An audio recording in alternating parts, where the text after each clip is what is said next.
The universe has a plan, and I was about to wreck mine, trying to stay in, when my friends dragged me out on my very first Friday night in my very first New York City apartment.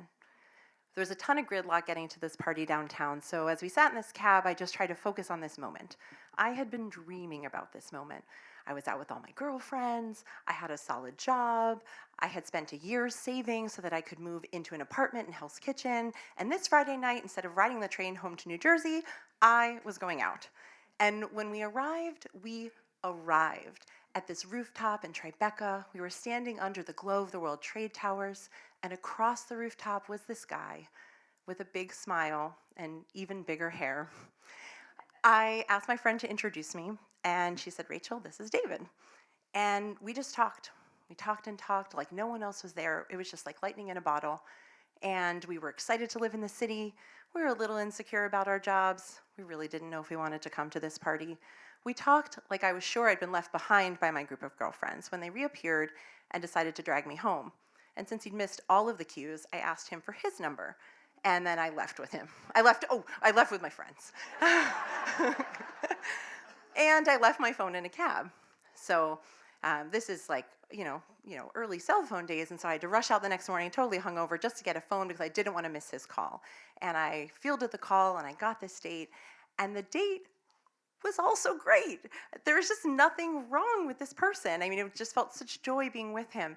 I mean, he didn't eat sushi, and he wasn't a big drinker, but none of that was worth bailing for. So the next week started up like any other week. A little office romance bloomed, and we were writing emails back and forth. He liked to talk on the phone. Things were awesome. Tuesday rolled around just like any other Tuesday. Sent David an email, went to get breakfast with my friends. When we were coming back up from breakfast, I noticed that there was some dust outside in the air. And I said, "Is it a ticker tape parade? That's kind of strange." When we got back to our floor, we learned that there had been an explosion at the World Trade Center. And we didn't have any TVs. It was the early internet days. So I called my parents immediately to let them know I was okay. All the phone lines were jammed up. I was on the phone with a friend in Midtown when he told me a second plane had hit the towers. And it's at this point I realized I haven't heard from David. I tried his cell phone, no answer, no response to my email. There was more than a little confusion that day. My security detail in our building wasn't sure if we should shelter on our floor, in the basement. They shuttled us up and down the cement stairwell multiple times. When the towers fell and we weren't sure if anything was imminent, my friends decided they wanted to walk home, back to our apartment in Hell's Kitchen. And even though my parents wanted me to shelter in place, I decided to depart with them. The walk was surreal. Downtown was a disaster. It was covered in debris and dust. I remember seeing scraps of paper that had probably been books or manuals on someone's desk just covering the streets. And as we walked further north, everything seemed normal, but also eerie and quiet. I still hadn't heard anything from David. And at this point, some errant crosstown bus shortened our last leg back to our apartment where we sat on the couch and just watched the news. It wasn't until the evening that I finally heard from him. He'd been on the subway on the way to work underneath the World Trade Center. And when he came out, he evacuated himself to Brooklyn. And he was just waiting for the subway trains to return back to service. He'd never gotten my email or any of my calls.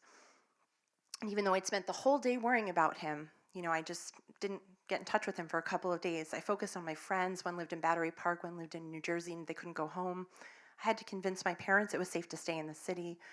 And I just had to decide what to do next. Except I had no idea what to do next. My whole life I'd always known what to do, what to major in, how to get a job, how to save to live in the city. And now this was my dream, to live in this city, and the city was a disaster. And I met this amazing person at the worst possible time. Except maybe there isn't a best possible time. I had only been living in the city for 10 days, and I felt the energy of it. I was grieving along with it. And just days earlier, I couldn't wait for his phone call. Would all of that grief just cancel out all of that joy I was feeling? I would never know if I didn't call him back. So I did. And on our second date, we sat in the glare of our television screens watching the 9/11 memorial concert. And even though we didn't know what it would be yet, we knew we weren't missing out on anything by staying in. Thank you.